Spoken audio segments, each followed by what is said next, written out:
श्री शिवाय नमस्तुभ्यं। आराधना में तुम लीन हो।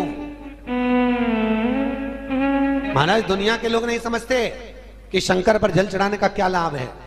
शिव महापुराण कहती है, अगर एक दिन शिव महापुराण की कथा कहती है, सोमवार के दिन भगवान शंकर को अगर जल चढ़ाया जाता है तो घर में तेज लक्ष्मी प्राप्त होती है। क्या मिलती है?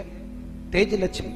कर बैठी थी, उनके नेत्र से अश्रु गिरा, उससे बेलपत्र उत्पन्न हुआ। काय का वृक्ष उत्पन्न हुआ? बेलपत्र। पूरी दुनिया में केवल एक बेलपत्र का वृक्ष कैसा होता है जिस वृक्ष के नीचे माता लक्ष्मी शाम के समय पर बुआरी लगाने के लिए जाती है, झाड़ू लगाने के लिए। बेलपत्री के पेड़ पर बेलपत्र का वृक्ष, जिसके यहाँ लक्ष्मी नहीं टिकती हो, पैसा घर में नहीं आता हो, बहुत चिंता लगी रहती हो, लक्ष्मी से जुड़ी हुई, व्यापार से जुड़ी हुई, पैसा आ ही नहीं लिया, बहुत मेहनत कर रहे हो। सोमवार की सोमवार 5 सोमवार बेलपत्री के पेड़ के नीचे एक घी का दिया लगाना चालू कर दीजिए। शाम के समय थोड़ी सी मिट्टी बेलपत्री के पेड़ के नीचे की उठा कर लिया, घर के अंदर लाकर इतनी सी मिट्टी लाकर पटक दीजिए। 5 सोमवार करके देखो, छठे सोमवार पे करने की जरूरत नहीं पड़ेगी, व्यापार अपने आप बढ़ना चालू हो जाएगा। लक्ष्मी शाम के समय पर प्रतिदिन बेलपत्र के पेड़ के नीचे बुआरी लगाने जाए।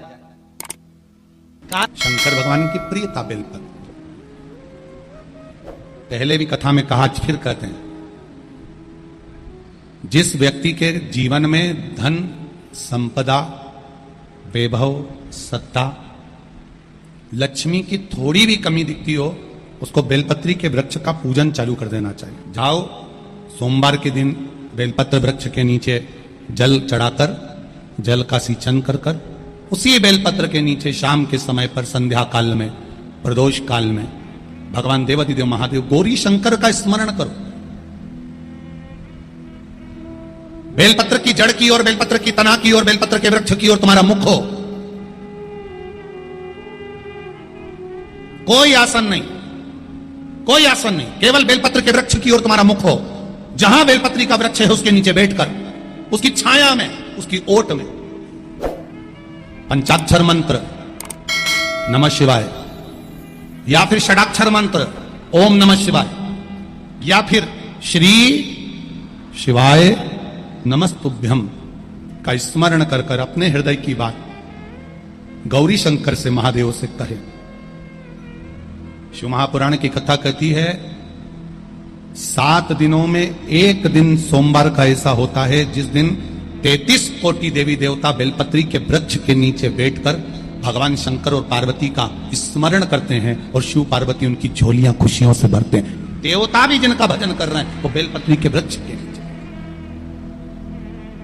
लक्ष्मी, मां लक्ष्मी भी बेलपत्र के वृक्ष के नीचे निरंतर विराजमान होती है।